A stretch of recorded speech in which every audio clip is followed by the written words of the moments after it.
Back in 1960, Earl Hagen and Herb Spencer wrote what would become one of the most endearing and enduring themes of the TV age. As Mayberry has lived on in reruns, the music has become a kind of national anthem for small-town USA. As for John's inability to whistle it well, that goes to the heart of our next slice of Americana.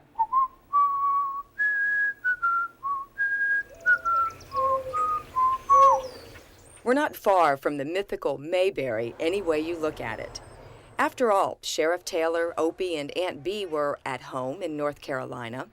And when it comes to being a small town with one foot firmly planted in the past, well, let's just say Louisburg definitely qualifies as a whistle stop.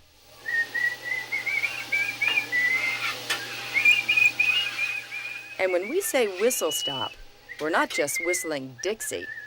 To Dixieland, big ass.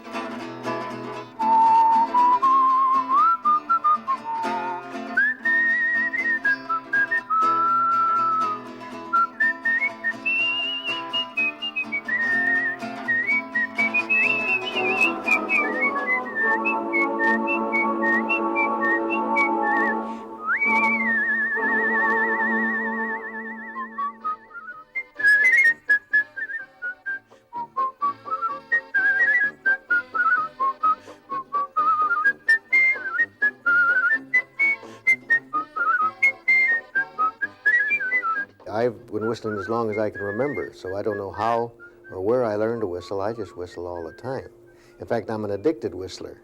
And there's a lot of them around here right now, too. They're all over the street, addicted whistlers, whistling all over the place. Good, bad, and in between, we're still addicted.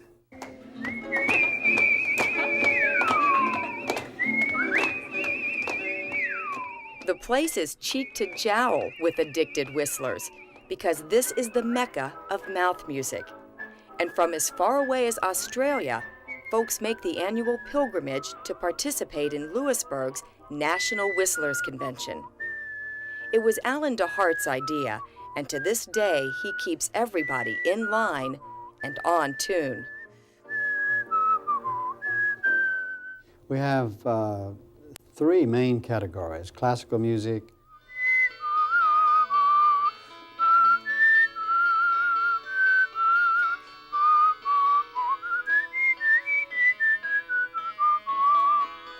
popular music,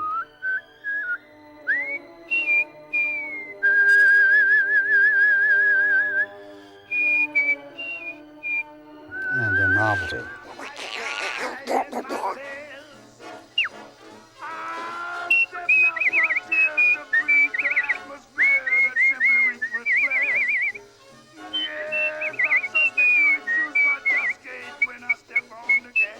It's a novelty where many of our whistlers ask questions. What makes novelty different from any of the other two? Their answer is they have to put some dramatics in it. It has to be theatrical. They have to be able to come up with an unusual number of animated sounds or a special kind of whistling that illustrates something of a story.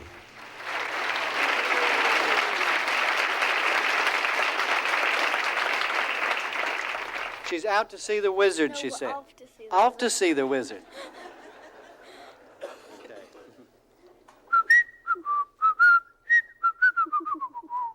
Since its founding in 1973, not only have the numbers of participants reached into the hundreds, but many of them are children who now have their own category.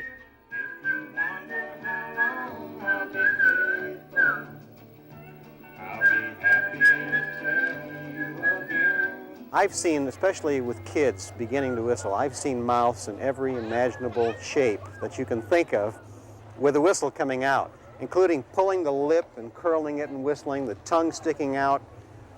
There's no end to the styles of whistling.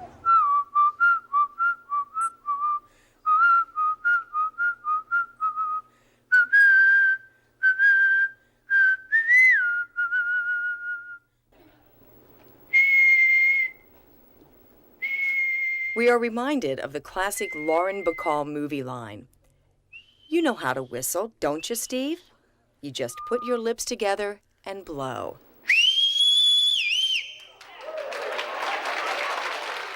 But for some, it's more than that, a lot more.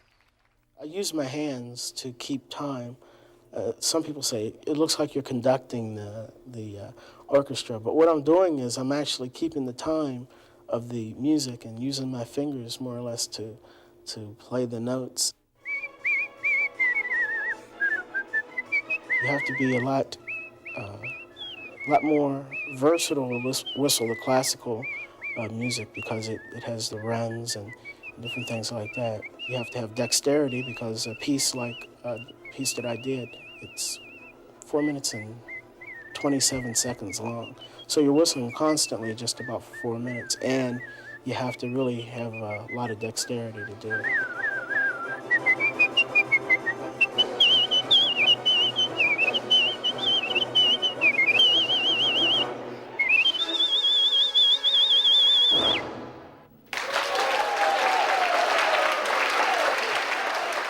Wet your lips and start practicing. You could be the next national grand champion of whistling. The month is April. The place is Louisburg, North Carolina. It's also been said you just can't whistle unless you're happy. Although I've seen some people whistle some very sad songs, so I think if you're sad, you're really good. That might make you feel better.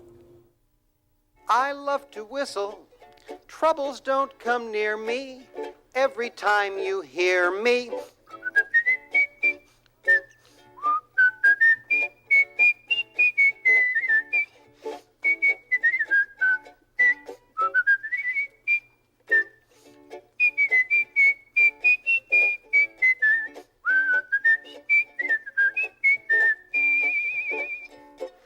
Early to bed and early to rise makes you healthy, wealthy, and wise. But I know a thing or two. A whistle is so good for you. So I love to whistle.